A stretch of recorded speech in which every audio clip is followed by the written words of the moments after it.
जय गुरु जी, शुक्राना गुरु जी। संगत जी, आज हम दिव्य आभा के का एक सत्संग है अचल पॉल अंकल का दिल्ली से, उनके बारे में जानेंगे। तो ये सत्संग में गुरु जी ने उन्हें दोबारा उनकी बोलने की शक्ति जा चुकी थी, उनको दोबारा उनकी उनको प्लेस किया था और उन्होंने दोबारा बोलना शुरू किया था। दिसंबर 1999 का शीतकाल मेरे लिए एक अति भयानक समाचार लेकर आया था। धीरे धीरे मेरी आवाज कम होती जा रही थी और थोड़े से शब्दों के उच्चारण के लिए भी मुझे प्रयास करना पड़ रहा था। कर्ण, नासिका और कंठ विशेषज्ञ से मिलने के पश्चात यह लग रहा था कि दिल्ली की यह शीत ऋतु और धुंध निरारंभ होते हुए और भी प्रतिकूल होने वाली थी। विस्तृत जांच पड़ताल के पश्चात डॉक्टरों ने ऑपरेशन करने का परामर्श दिया, जो सर गंगाराम हॉस्पिटल में किया गया।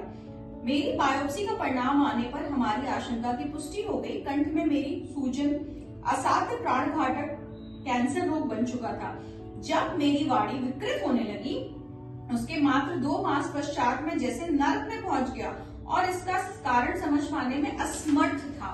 मैं सिगरेट, मद्य, तंबाकू या पान का सेवन नहीं करता था, पर ईश्वर ही पालक हैं।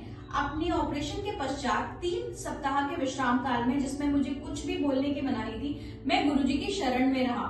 मैं और मेरी पत्नी, हम दोनों गुरुजी के पास मेरी दुर्दशा की अवस्था में पहुंचे थे, किंतु उससे पहले एक और परीक्षा देनी थी।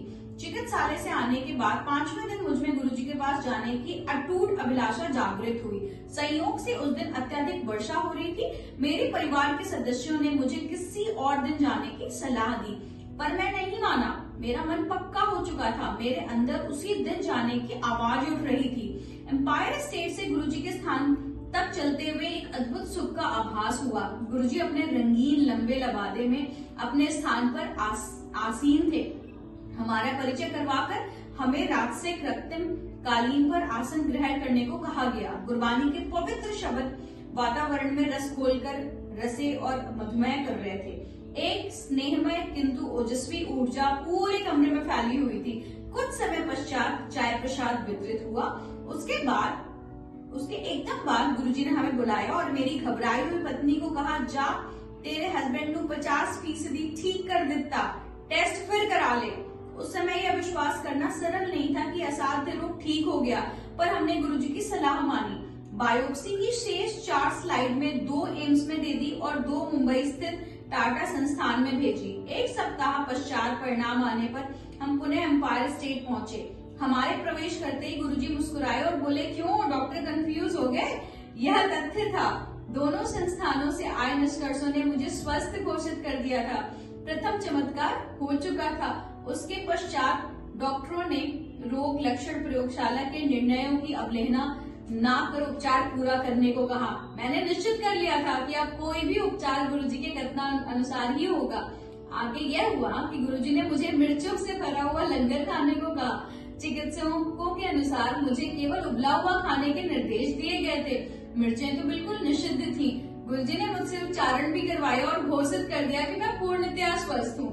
गुरुजी के परामर्श पर मैं विकिरण चिकित्सा करवाता रहा, परंतु मुझ पर कोई दुष्प्रभाव नहीं पड़ा। मुझे कभी कोई उबाई नहीं हुई। मेरा हीमोग्लोबिन सदा सामान्य से ऊपर रहा।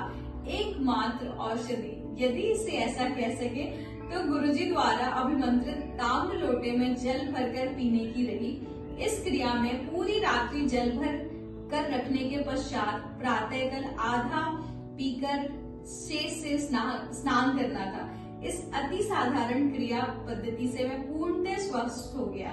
नवजीवन के लिए मेरा ऐसा चमत्कारिक परिवर्तन रहा है।